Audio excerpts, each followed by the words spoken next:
Hello, it's Marguerite with Make with Marguerite, and I want to show you how to make this lovely bag, yet another item from our gift bag punchboard series. It's the largest one I've come up with, and the limitation is 12 by 12 paper, because that's the biggest paper we sell. So it's using two pieces of 12-inch by 12-inch paper. It's really pretty and really lovely for presents and such like. So the first thing to do is choose your paper. I've gone for another two pieces from the Celebration free paper Carried Away, and you need to cut off 3/4 of an inch using your stamping trimmer to make your handles. So make sure you've got your paper going the same way so you don't have any confusion. Oh, and I haven't got my extra bit out, sorry. So as it's 12-inch paper, you need to be at 11 1/4. There we go, and trim that off. And you are going to also need to score at 1 inch so we can have our fold over piece. So we might as well do that now as well. So if we just move it along a little bit to the 1 inch piece, sorry, I'm fiddling around here. And on the stamping trimmer, the dark one cuts and the pale one scores. So move the dark one out of the way so you don't get in a muddle, and just score that. And we need to do the same on our other piece. So first of all, at 11 1/4. There we go. And then move it along to 1 inch on the other side and score it. Okay, so I'm just going to put my handles out of the way for the moment. Right, so I know that's my top where I've done the scoring, so I know this is my bottom at the other end. And we start by putting it into score the bottom as we always do. If you had paper that had a direction, you would have needed to consider that before you started, and it should be when you're putting it in like this upside down so that it ends up the right way. So you start by making a side. So we're lining up with the start line as we have done on all the projects, and we punch. And you can only score as far as the border goes, so afterwards we'll fold in the rest of it to make sure it works. So don't fall off the board because you'll damage your paper. And make your gusset and move along to that side line to do another punch so your bottom works out. You then want to move the whole of the piece of paper over to the small line, so I've hidden my tool underneath. There we go. And you're scoring where it says side, and the purpose here is to make the tab for sticking onto the other piece of paper. Don't punch until you've moved it. That's an easy mistake to make. Line it up again, so that's where I've just scored, and we're going to do a punch.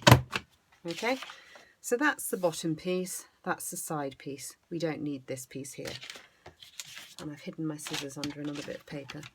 So as we have in previous times, you just need to snip that bit off. And then you need to do exactly the same with the other piece of paper. So I'm just feeling, that's where I scored the 1 inch, so I know this is the bottom. I'll do it quickly. So score along the bottom.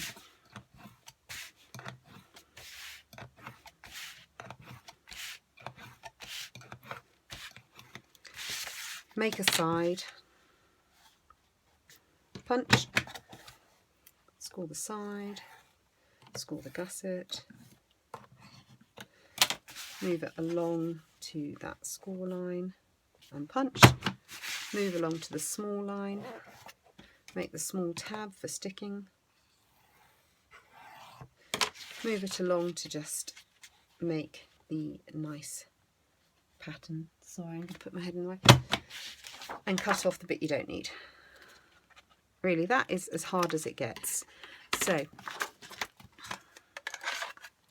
those pieces want to go in the bin. Right, so what we need to do now is extend those score lines because the punch board wasn't quite long enough. So this is a gusset piece here. So the middle bit here doesn't go right to the end. So I just use my finger. You could use the scoring tool. And of course we've got to help the little gussety piece at the bottom. Then you've got the side Similarly, it doesn't go the whole way, just carry it on. And then over here, we've got the tab for sticking. Again, you need to extend the score line on. Okay, and while we're here, we might as well just make sure the bottom is sorted. And we need to do the same on this piece over here. So, first thing was the middle one. I haven't really been thinking about which way round I'm using this paper at this point. So extending that one, and then this one over here. And then our bottom pieces. There we go. Okay, and then I think this will be my inside, this is my outside. So I'm going to fold that over to make just a nice little, I suppose, I don't know, cuff, trim, rim, I don't know what word it is. Anyway, I'm going to stick it down so it doesn't doesn't pop up on me. So tear and tape, gently stick it down. Gets a bit boring, you have to do everything on both pieces. So here we go again. But as you can see, this is very quick and easy to do.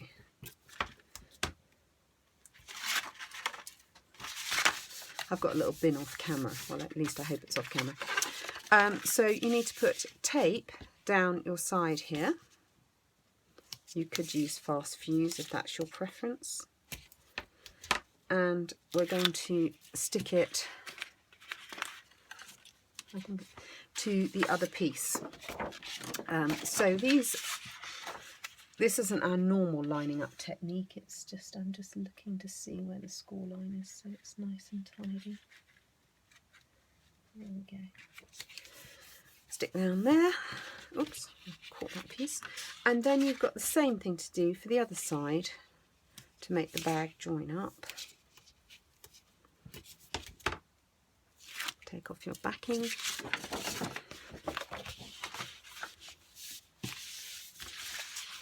And bring your piece over to meet it, as we usually do. So I'm just trying to make sure that, because it's quite a big piece of paper, it's a little harder to make sure it all lines up properly, but there we go, good line up there. So, but there we go, we've got our basic shape. You now want to push in the sides, got your gusset there, pushing this side. Okay, and we want to stick the bottom. So, as ever, you're going to put the sides in first. And there isn't a front and back on this bag, so it doesn't matter. Now, there we go. So that's how it's going to sit. So I just need to put some tape along here. I probably would use 2 bits of tape if I wasn't trying to do this quickly for you, because I just want to make it be stronger. And you do want to try and keep this square as you stick it together. So there we go. And I have to use my trusty stamping mist. Now to make oh, I seem to have caught something there. To make it feel a bit stronger, I've cut a piece of plain, it's our thick Whisper White, and it is 9 inches by 1 3/4 to pop inside to just reinforce the bottom, and probably best to stick that down as well. Then you've got your 2 handles to add, and I think it's nice to add them 2 inches in from the edge. So I've got a ruler and a pen, so I'll just mark on here for myself where 2 inches is, so I know that's where the edge of the handle goes. And exactly the same on this side. There we go. I should really use a pencil, but I didn't have one to hand. So you want to put tear and tape where that 2 inch line is.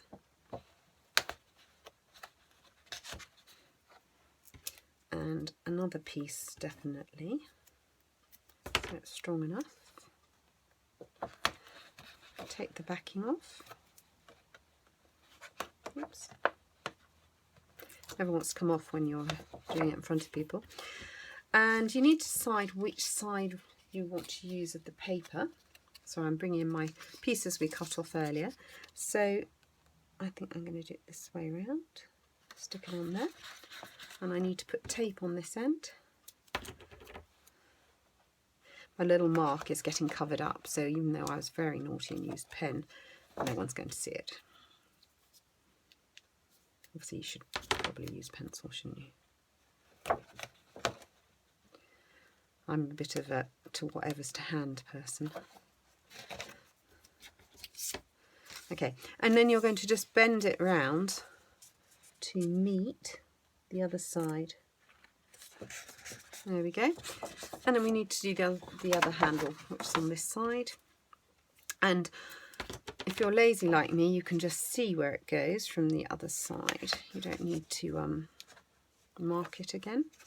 That's a rather long bit of tear and tape I gave myself. Oops. Again, you might prefer just to put fast fuse on the bit of paper. So here's my other piece. There's the edge there. Okay.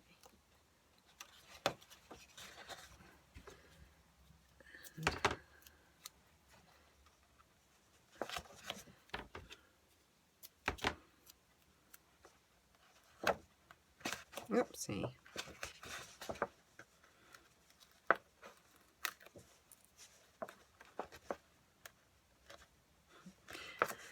It's proving me right today. It really doesn't want to come off when I'm trying to do it in front of you. And then here we go, sticking it on. And there you have it. A really nice gift bag. So there's our two gift bags. Take that. I'll put all the information on the screen as we've gone along, and I really hope you choose to make these. Thank you very much. Bye bye.